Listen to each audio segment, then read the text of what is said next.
Hello friends, welcome to my channel AIMS again. Previous video में हमने वैदिक education के एम्स ऑब्जेक्टिव के बारे में डिस्कशन किया था। तो आज इस वीडियो में हम चीफ एलिमेंट ऑफ वैदिक एजुकेशन के बारे में बात करेंगे। वैदिक शिक्षा के मुख्य उपादान कौन सा है।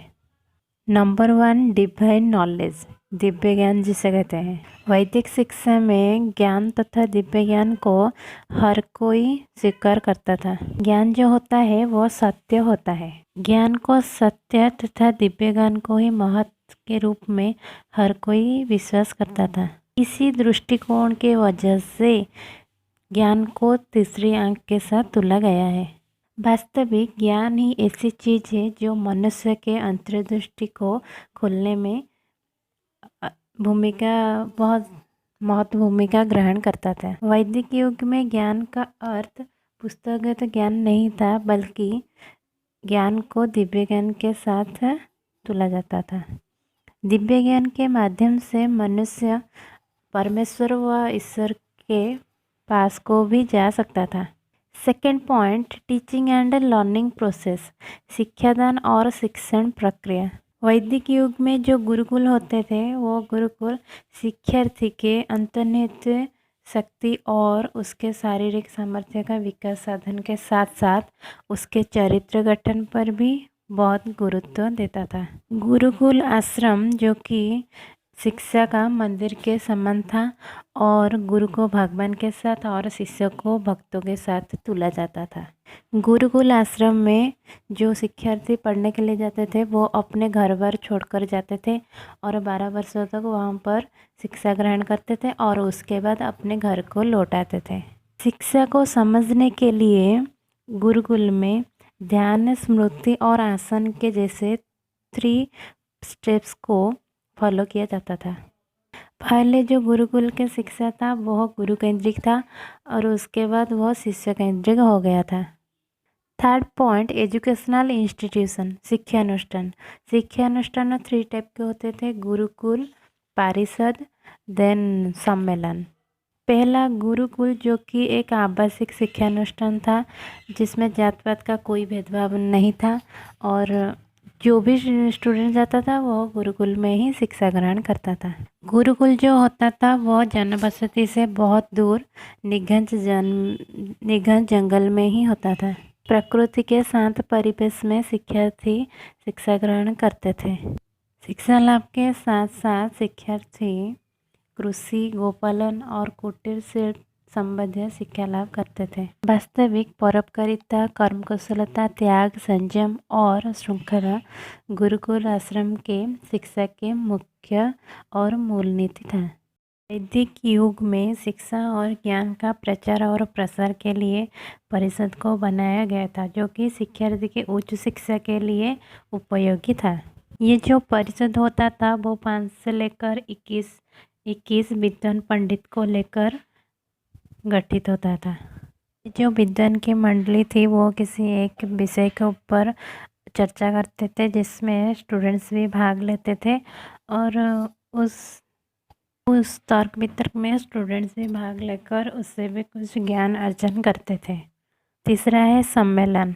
वैदिक युग में शिक्षा ग्रहण करने के लिए सम्मेलन भी था जो कि राजा महाराजा के प्रत्यक्ष तत्वावधान में वो जो राजा महाराजा होते थे वो जातीय स्तर के बहुत सुनामधन्य पंडित को अपने सभा में बुलाते थे और किसी टप्पी के ऊपर उनसे तर्क वितर्क करते थे। उसमें भी स्टूडेंट्स भाग लेकर कुछ ज्ञान ग्रहण करते थे। फोर्थ एलिमेंट, उपनयन। उपनयन संस्कार was considered important both in the Vedic and post-Vedic period. The word upanayana means to come near or leading near. A child is considered to be only animal before Upanayan. The child becomes a soul after it. Those who undergo Upanayana are reborn and are termed Dwija. Gurukul आश्रम को जाने से पहले students को एक उपनयन ceremony करना पड़ता था Position of a child before Upanayana. Before Upanayana, a child may follow his inclination in behavior, speech, and eating. It shall not partake of offerings. He cannot recite Vedic text. Time of Upanayana Sanskar. The initiation ceremony of a Brahmin boy shall ordinarily take place at the age of 8 years, that of a Kshatriya in the 11th, and that of the Vaishya in the 12th year. ये जो उपनयन संस्कार होता था, जो ब्राह्मण students होते थे उनके लिए 8 ईयर 8 साल होता था, और क्षत्रिय के लिए 11 और वैश्य के लिए 12 वर्ष होता था। इसी एज में ही उन्हें उपनयन संस्कार करना पड़ता था। ब्राह्मण का जो उपनयन संस्कार होता था वह स्प्रिंग सीजन में होता था, क्षत्रिय का समर सीजन में और वैश्य का ऑटम सीजन में होता। 5th point, observance of celibacy, ब्रह्मचर्य पालन। वैदिक युग में जो अनमैरिड होते थे उनको ही शिक्षा लाभ का सौभाग्य मिलता था, और गुरुकुल में शिक्षार्थी जो होते थे वो अपने कटी में कटी सूत्र परिधान करते थे, जिसको मेखला कहा जाता है। जाति के अनुसार जो ब्राह्मण होते थे उनको घास से निर्मित मेखला दिया जाता था, और वैश्य के लिए पसम और क्षत्रियों के लिए तंतु से जो मेखला बनाया जाता था उसको पहनने के लिए दिया जाता था। Next point, duration of education, शिक्षा ग्रहण के समय। वैदिक युग में गुरुकुल आश्रम में शिक्षार्थी जो पढ़ने के लिए जाते थे वो 12 वर्ष तक वहाँ रहकर शिक्षा लाभ करते थे, और उसके बाद वो जब 24 वर्ष के हो जाते थे वो अपने घर को लौट आते थे। पर जो पढ़ने के लिए उत्सुक होते थे वो वहाँ पर रहकर अपने शिक्षा को शुरू कर सकते थे। जो शिक्षार्थी आश्रम में 24 वर्षों तक शिक्षा लाभ करता था उसको वसु कहा जाता था, और जो 36 वर्षों तक रहकर विद्या अध्ययन करता था उसको रुद्र कहा जाता था।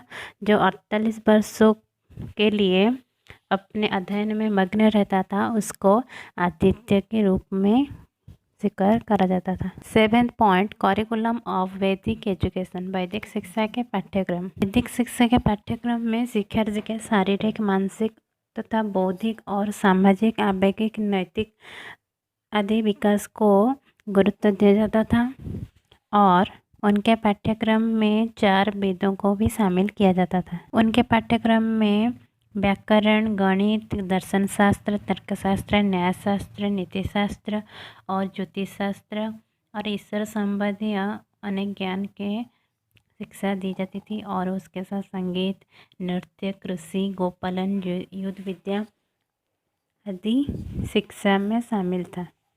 ब्राह्मण बच्चे जो होते थे उनको पूजा पाठ के ऊपर ज्ञान दिया जाता था, और जो क्षत्रिय होते थे उनको युद्ध विद्या शिक्षा दिया जाता था, और जो वैश्य होते थे उनको कृषि और बिजनेस के संबंधित शिक्षा दी जाती थी। 8th पॉइंट, मेथड ऑफ वैदिक टीचिंग, वैदिक शिक्षादान पद्धति। इन Vedic period the basis of the method of teaching was psychological. Verbal education was important in such a way that it could be preserved for thousands of years. Since written script was not evolved, students used to memorize the Vedic sciences and understand its explanation made by the teacher. वैदिक युग के जो शिक्षा होते थे उनका कुछ written script नहीं होता था, जो गुरु बोलते थे उसको ही वो सुनकर याद रखते थे। इसमें 3 स्टेप्स को फॉलो किया जाता था: श्रवण, मनन एंड निधिध्यासन। श्रवण is the listening attentively to the teaching of the preceptor और गुरु. मनन मीन्स मेडिटेशन एंड निधिध्यासन refers to the realization and experience. The pupil could be able to realize the truth. पहले शिक्षार्थी सुनते थे, उसके बाद ध्यान करते थे, और उसके बाद ट्रूथ को रियलाइज करते थे, और परीक्षण के माध्यम से टीचर ने जो कहा है उसको याद करते थे. 9th point, the teacher. We find 3 kinds of teacher in Vedic period. First guru, second acharya and third upadhyaya. He is called Guru who, having performed all the rites, delivered instruction in the Vedas. The Acharya is defined by Manu to be one who initiates a pupil and teaches him the Veda together with the Kalpa and the Rahasyas.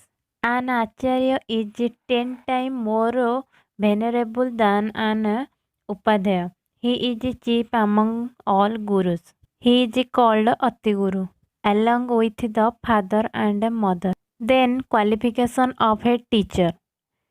He the qualification of a teacher, he himself must have passed through the recognized curriculum and fulfilled all the duties of brahmachari before he is allowed to become a teacher. He must come of a family of Vedic teachers and should have the highest knowledge. Then, income of the teacher. There was no system of a salary in Vedic period. He used to be a priest. His income consists of presents obtained by him partly on the occasions of festivals, religious ceremonies. 10th point, the student. The Gurukula system, which necessitated the stay of the student away from his home, at the home of the teacher, or in a boarding house of established reputation, was one of the most important features of ancient Indian education. The students in Vedic age were known as Sishyas. Then, duties of a student. A student had to do the service of the Guru and necessary jobs of the Gurukula, collecting firewood and looking after animals, took simple food and obeyed the Guru in all respects. The main duty was to study and they very gently learned and attended to the instructions of the Guru. Then, uniform of a student. According to Gautam, the student should have a special uniform after initiation. Every pupil should wear a girdle made of a string of a munja grass, a bowstring or a wool thread according to the order of the caste. Vasishtha says that the girdle of the Brahman consists of the munja string for the Kshatriya, of the bowstring for the Vaisya, of the hopeman fiber. The upper garment of the Brahman should be of red color, that of a Kshatriya with a madder, and that of a Vaisya with a turmeric. Other duties of a student is begging for alms and Guru Seva.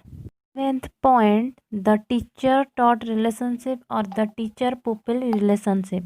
During the Vedic period, the teacher taught relationship was of the ideal in nature. The teacher occupied a more dignified place than the father. He was the spiritual father of his pupils. The student was just like a son of the teacher who consistently taught and endeavored for his development. Arrangement for food and living place for the student was the responsibility of the teacher. The teacher used to nurse the student when he fell ill. The teacher was required to teach everything he knew to his disciple. Point, women education. Nari Shiksha. In Manusmriti, we find that the women were considered incompetent to perform sacrifices and to read the Vedas as they could not be initiated. It declares that initiation of women consisted in their marriage.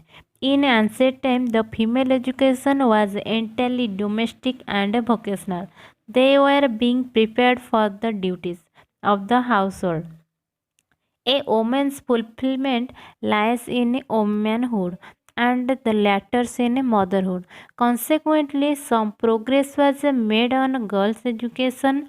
Vishwavara, Yodha, Ghosa, Lupa, Mutra, Saraswati were learned women whose names are mentioned in ancient texts. Discipline Srunkhala. The Vedic system of education very much emphasized the importance of discipline in attainment of knowledge. The life of the students was modeled in such a manner that principles of conduct and discipline were automatically inculcated in them. Generally, the students were self-disciplined. Punishments were awarded for the lapses, but it aimed at a purity of heart and self-improvement.